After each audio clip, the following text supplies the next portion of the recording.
I dumped GF, and then 5 years later I found out she had my baby, but 5 years ago, when I was 29, my life seemed solid, predictable even, or at least I thought so. I was with Kate, a woman I'd shared years of memories and milestones with.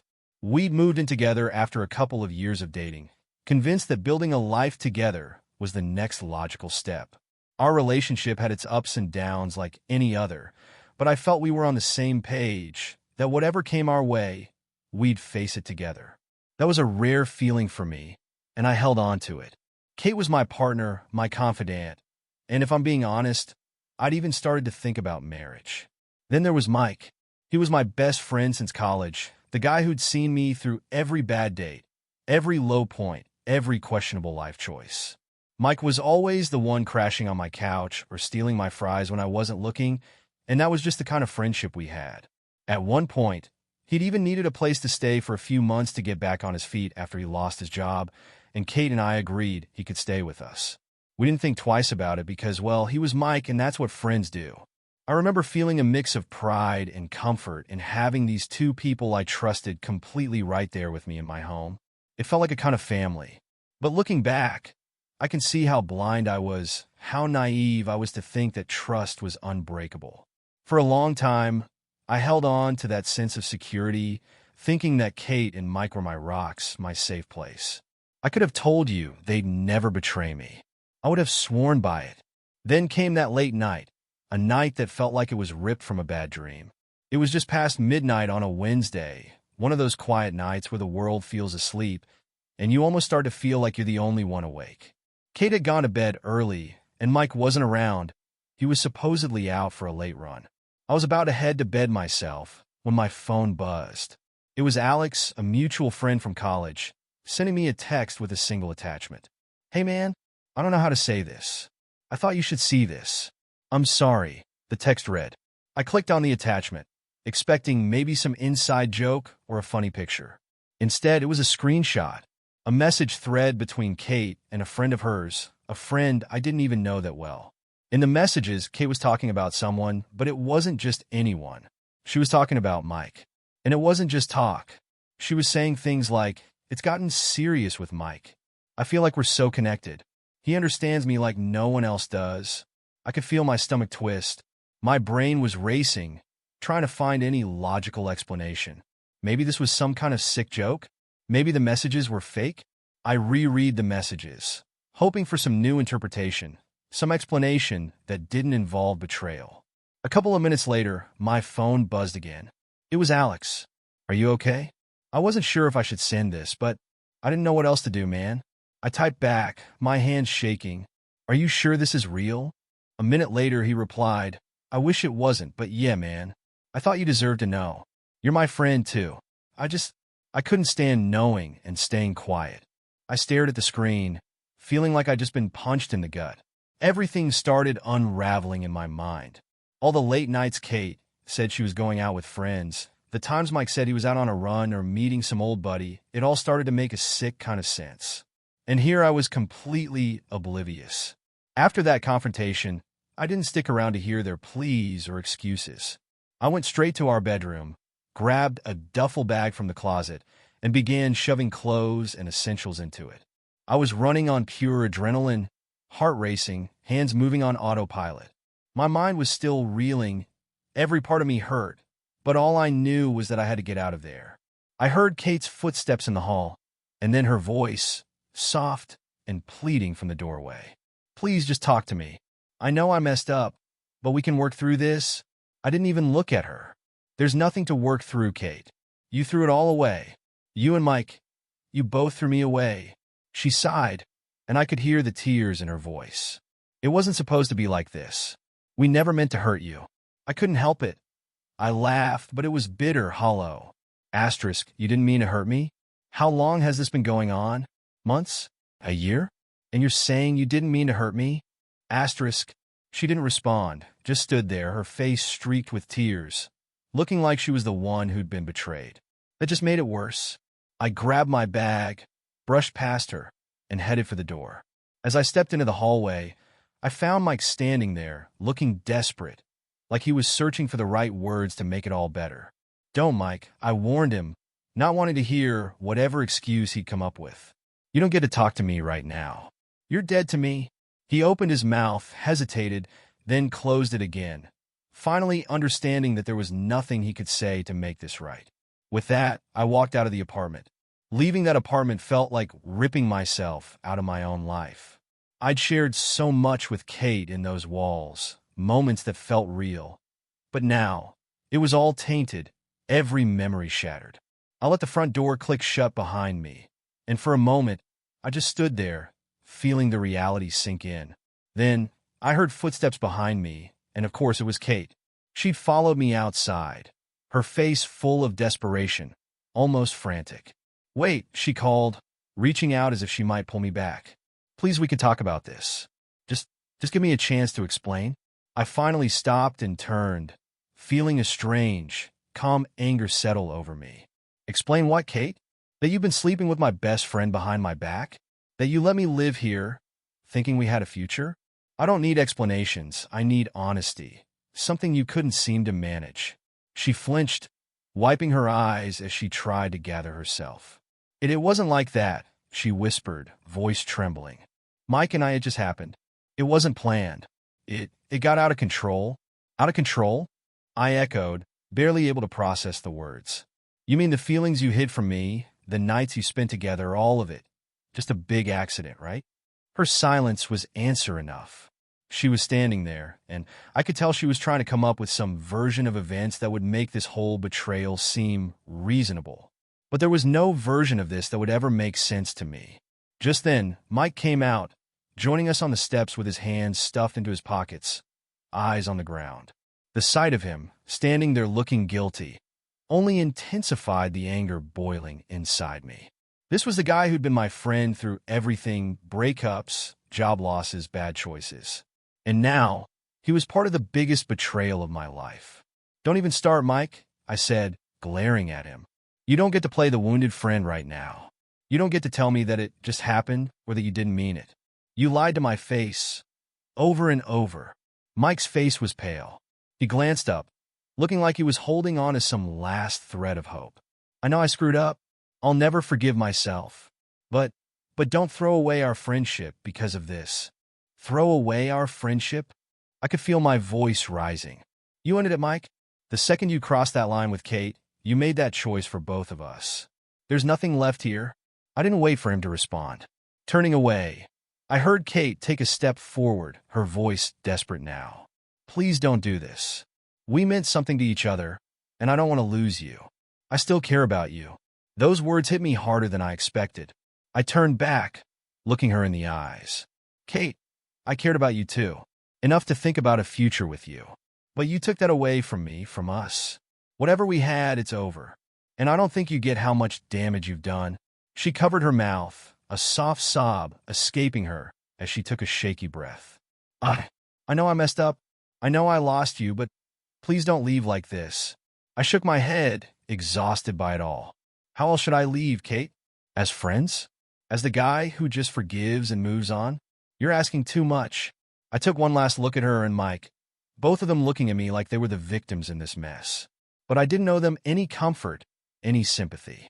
So I turned away and started down the street, leaving behind the apartment, the friendship, the relationship. As I walked, I realized something. There was no going back. The life I had, the future I'd been so sure of, was gone. And now I had no idea what came next. The next few days passed in a blur.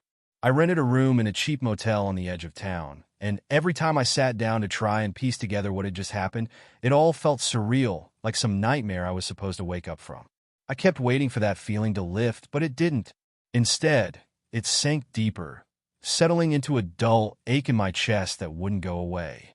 My phone buzzed a few times with calls and messages from Kate and Mike. Each time, I just watched the screen light up, the temptation to pick up clawing at me, but I didn't answer. The texts were all the same.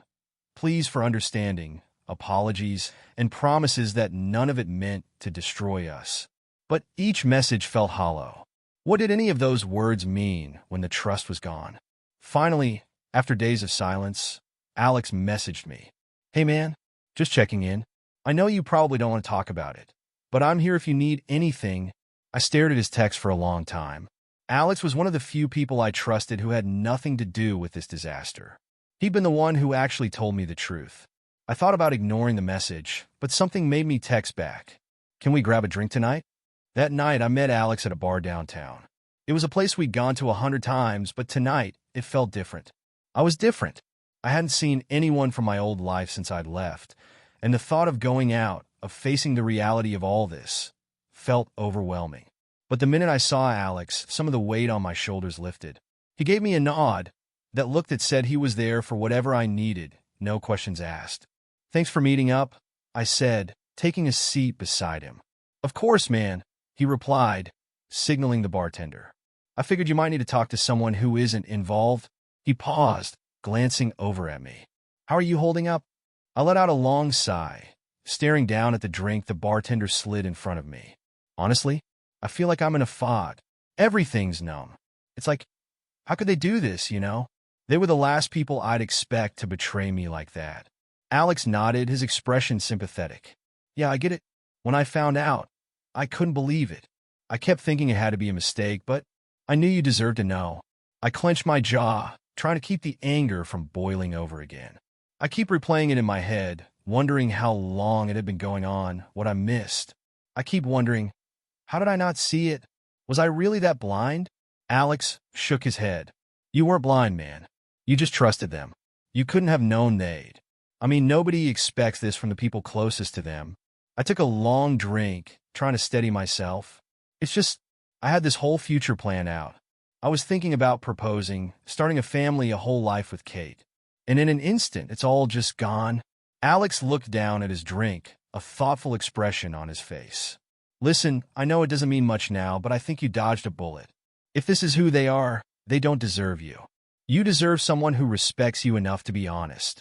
I let his words sink in, and for the first time, a hint of something other than anger and sadness filled me. Maybe he was right. Maybe this was my chance to build something better, something with real trust. But it didn't erase the pain, the sense of betrayal that had cut so deeply. Thanks for saying that, I finally said, meeting his gaze. I don't know what's next, but I know I can't stay here. Everywhere I go, I see reminders of them, of the life I thought I had.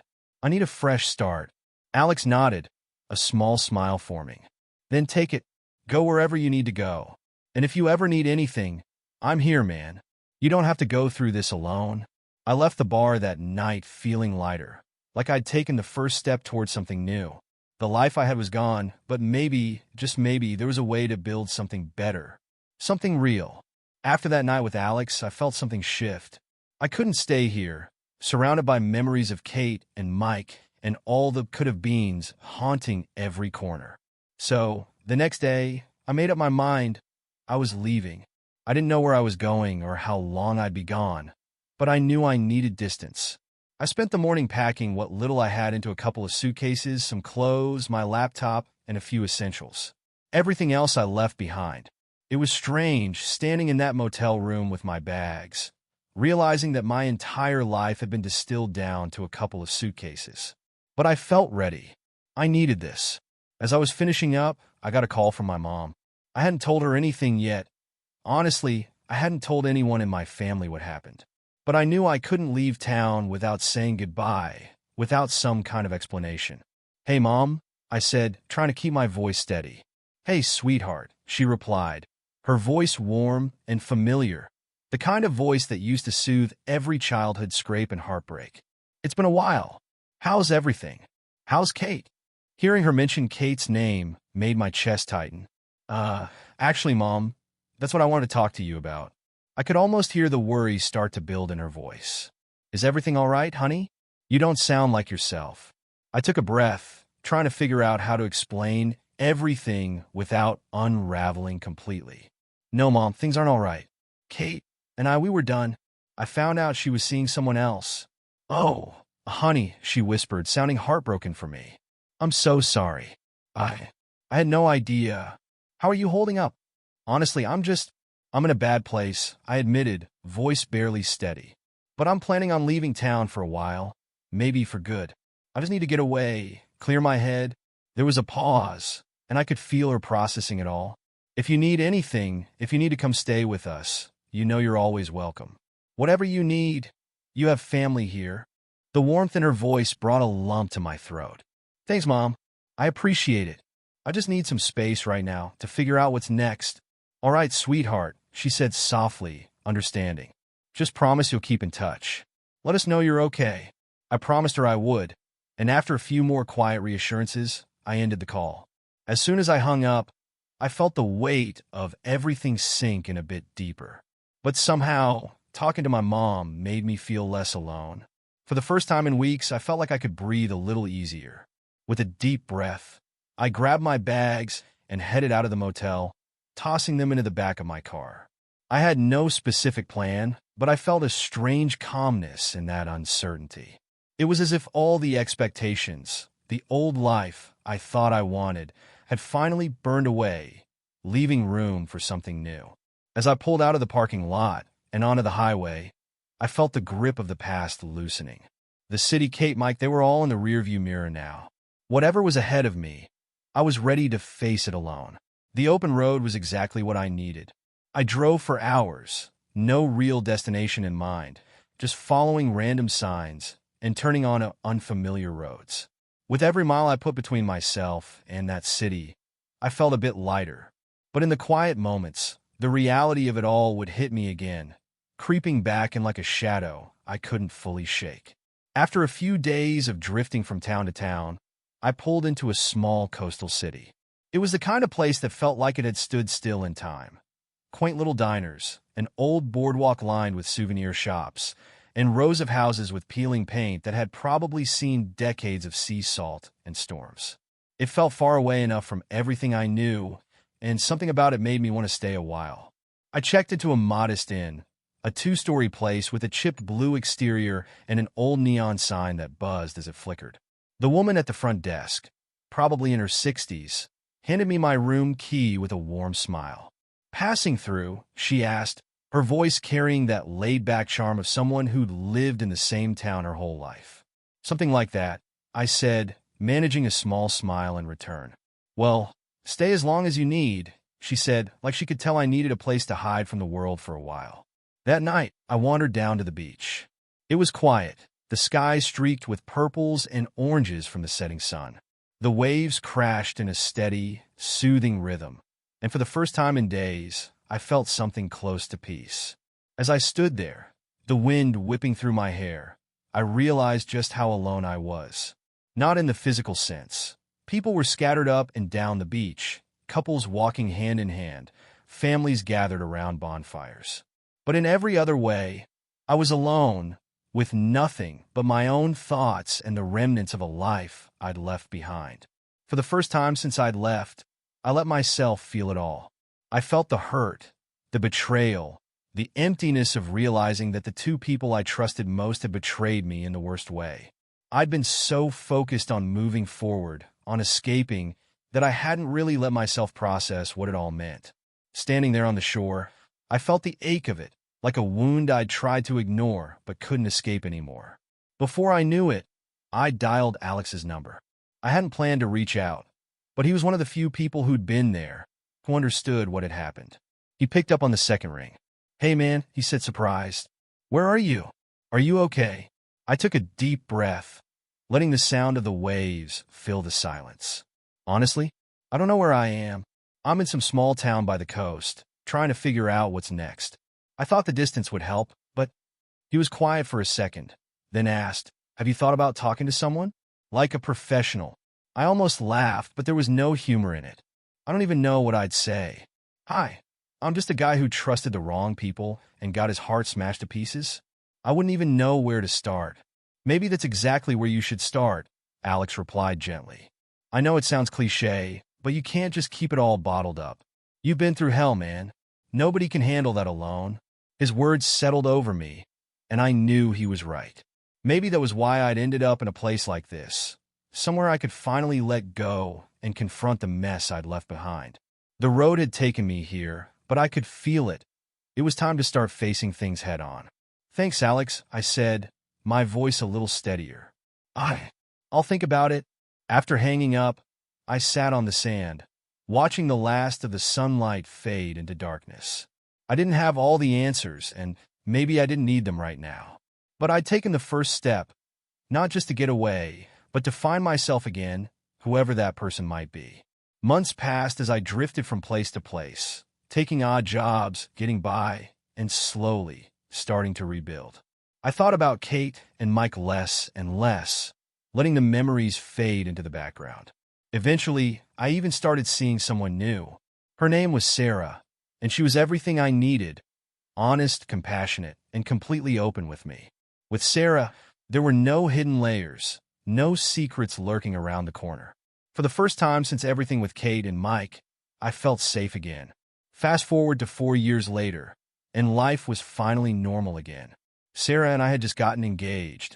It felt surreal to be planning a future with someone who truly understood me, who knew every part of my past, and still chose to stay by my side.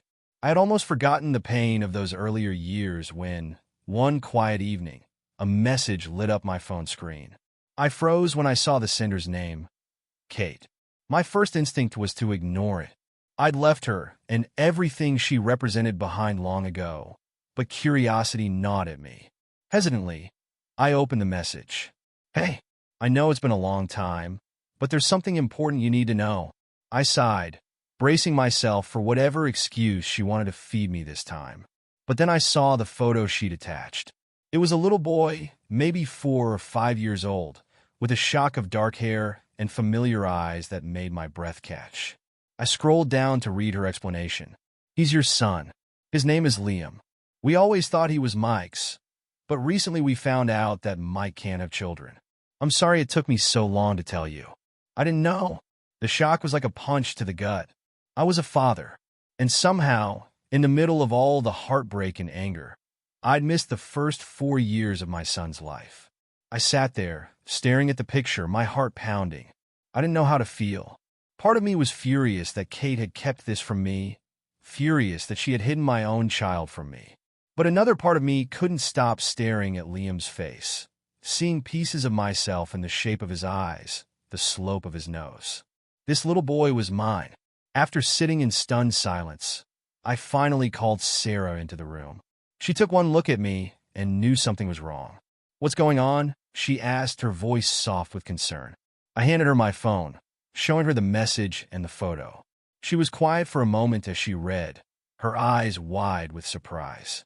When she finally looked up, her expression was unreadable. "What are you going to do?" she asked gently. I swallowed, still processing. "I don't know. I have to meet him. I can't just ignore this, right?" Sarah nodded, her hand resting on my arm, a steady source of comfort. "If he's your son, he deserves to know you. And you deserve to know him." Taking a deep breath, I nodded, the reality settling in. I had a son, a piece of myself I never knew existed. And no matter how complicated things were with Kate and Mike, there was no way I was walking away from him. When I first saw Liam at the park, my heart nearly stopped. He was smaller than I'd imagined, his dark hair ruffled by the wind, and his eyes that looked so much like mine. He completely unaware of the complicated web of history between his mother and me. He clung to Kate's hand, eyeing me with curiosity, but staying close to her side. It was a bittersweet moment, seeing him for the first time, knowing I'd missed his first words, first steps, his whole little life up until now. I smiled, trying to keep things simple for him. "Hi, Liam. I'm James. I just wanted to come say hello." Liam looked at me, his grip on Kate's hand tightening as he gave a small, shy wave. My heart ached, knowing that in some way, he sensed a connection between us. But just as quickly, Kate stepped between us, her face hardening. "That's enough, James," she said quietly, a warning in her voice. "I agreed to meet so you could see him once. That doesn't mean anything's changing." The words hit me like a blow, but I kept my focus on Liam, giving him a small smile. He started to reach out to me, but Kate pulled him gently back. "Kate," I said, struggling to keep my voice steady, "he's my son. You kept this from me for years, but now that I know, I want to be part of his life. He deserves to know who I am." She shook her head, her jaw tight. "James, this isn't about you." Liam's had a stable life with Mike and me. We don't need you coming in and disrupting that. I clench my fists, trying to stay calm. Disrupting? I'm his father. You had no right to keep him from me. She crossed her arms, her voice lowering. I see. We thought he was Mike's, and he's been raised that way. You just showing up now, it's not fair to him. He doesn't need the confusion. I looked at Liam, watching him as he wandered over to the swings, blissfully unaware of the tension between his parents. What he needs, I said firmly, is the truth. You can't just erase me, Kate. He deserves to know me. She took a step closer, her eyes cold. We can come to an agreement. You can help support him if that's what you want, but I don't think it's a good idea for you to be in his life. He's young, James. He'll adapt. It's better for him this way. I stared at her, barely able to believe what I was hearing. Better for him or better for you and Mike? Kate's face paled, but she didn't respond. Her silence spoke volumes. In that moment, I realized just how much she wanted to keep me out, to keep her life neat and easy without the complication of me around. Listen, Kate, I said, my voice unsteady but resolute. I'll do whatever it takes. I'm not backing down.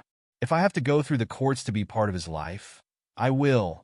Her expression wavered, a flash of panic in her eyes. She hadn't expected me to fight back, but she quickly recovered, her face hardening once again. Fine, she said coldly. If that's how you want it, go ahead. But don't expect me to make this easy for you. I shouldn't have even told you about this. With that, she turned and walked away, calling out to Liam to follow her. He glanced back at me one last time, a small, confused frown on his face, and I felt the weight of that look settle deep in my chest. I'd lost so much time already, but I knew one thing for certain. I wasn't going to lose my son. Leaving the park that day, I knew I was in for a fight. Kate was determined to keep Liam from me, to let him grow up without knowing who his real father was. I spent weeks calling attorneys, trying to learn everything I could about my rights.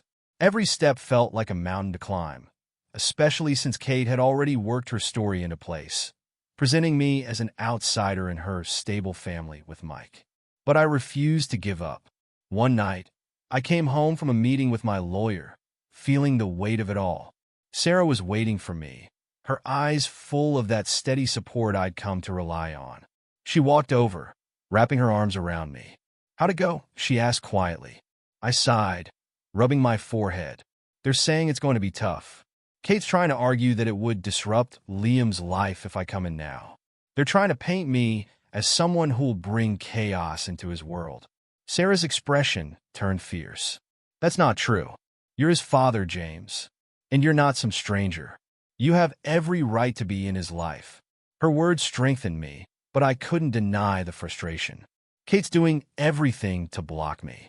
She's saying I can be involved financially, but not emotionally. Like money is all I owe him. I felt Sarah's grip tighten. "But you're not backing down, are you?" I shook my head, determination hardening in my voice. "No, I'll fight until they have no choice but to let me be his dad." Over the next few months, we prepared for a long custody battle. I felt both excited and terrified at the thought of truly being a father to Liam. Each meeting with my lawyer brought me closer to that goal, but each time Kate countered with new obstacles, fresh reasons why it was in Liam's best interest to keep me at a distance. But I wasn't going to let her win this. The day of the court hearing finally arrived, and I found myself standing outside the courtroom, hands trembling as I braced myself. Kate was there, arms folded, her expression unreadable. Part of me wanted to walk away from the pain, to let her have her way and avoid the fight. But then I thought of Liam, that innocent little boy with my eyes, and I knew I couldn't. As the proceedings began, my lawyer argued my case passionately. "Your Honor, my client has missed 4 years of his son's life through no fault of his own. He only recently learned of Liam's existence and has been met with resistance from Ms. Carter at every turn. He deserves the chance to build a relationship with his son." When it was Kate's turn, she looked down, then up at the judge with carefully controlled emotions. "Your Honor, Liam already has a stable family. He has a father figure in Mike. Introducing James into his life now would cause confusion and upheaval. It's better for Liam if things stay as they are." I couldn't hold back any longer. "Your Honor, I know I've missed a lot, but I'm his father. I've waited so long just to know him. Please don't take that chance away from me." The judge took a long pause, his gaze shifting between me, Kate, and the paperwork in front of him. Finally, he looked up, his tone firm but kind. "Mr. Haynes, I believe that every child deserves to know where they come from. And in this case, I believe Liam deserves the chance to know his father."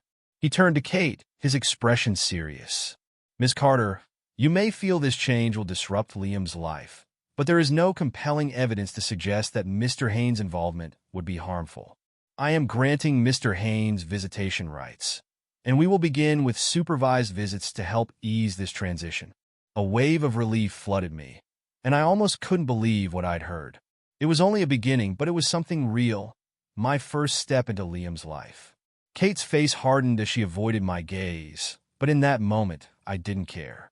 I'd finally won the chance to be there for my son, to show him who I was. As we left the courtroom, Sarah hugged me tightly, her voice full of emotion. "You did it.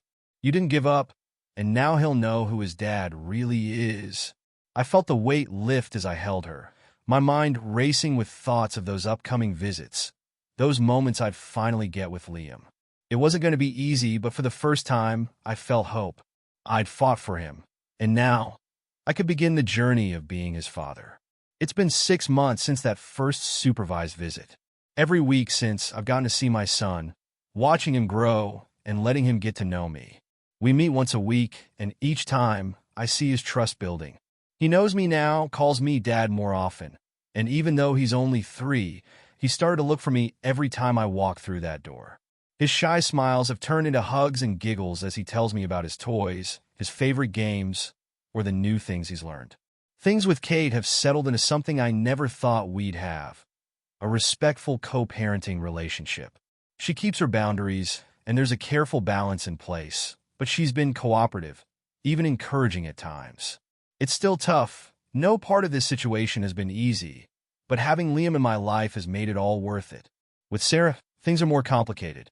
She's been my steady support through it all, but she's adjusting to this new reality too, understanding that my time with Liam is something I won't compromise.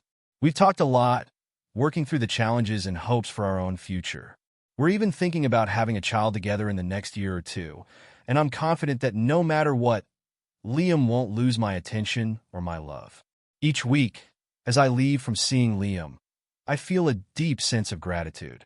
Life's taken turns I never saw coming, but now, with Sarah by my side and Liam in my life, I'm finally building something real, something lasting. For the first time in years, I feel ready for the future.